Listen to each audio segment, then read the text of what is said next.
Je voulais vous poser une question. Allez-y. Votre rapport, les questions mémorielles portant sur la colonisation et la guerre d'Algérie, qui a été, Ouais. donc vous avez remis au président français Emmanuel Macron en janvier 2021, a porté quelques gestes symboliques par rapport à ce passé colonial. Mais on a constaté Oui. qu'il y a eu beaucoup de critiques de la part d'une partie de la classe politique française. Oui. À quoi liez-vous justement ces résistances? Est-ce par le refus, par exemple, Oui. de reconnaître un passé colonial lourd et réel?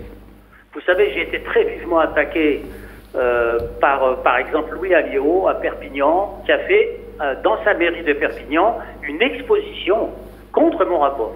Une exposition entière dans la mairie de Perpignan. Il y a une sénatrice des Républicains qui s'appelle Valérie Boyer, qui a demandé qu'on me retire tous mes titres. Monsieur Stora, Allô?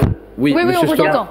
il faut préciser. Lorsque j'ai proposé aussi l'entrée de Gisèle Halimi au Panthéon, je me suis heurté aussi à des pétitions, en particulier de filles de Harki, qui étaient contre l'entrée de Gisèle Halimi au Panthéon.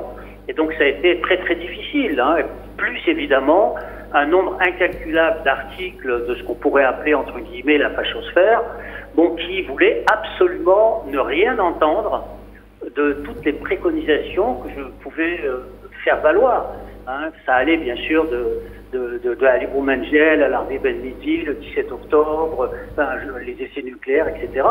Et c'était vraiment un tir de barrage qui a été très difficile, venant effectivement d'une partie de cette classe politique située à l'extrême droite, à la droite, et malheureusement, disons que la gauche française traditionnelle, dans le fond, m'a assez peu soutenu sur ce travail. C'est-à-dire qu'il n'y a pas eu, par exemple, de mobilisation citoyenne forte pour imposer un certain nombre de choses. Ça, c'est le passé. Le problème maintenant, c'est de voir ce qui a été réalisé, ce qu'on peut faire maintenant, essayer de reprendre des fils, de reprendre des liens, etc.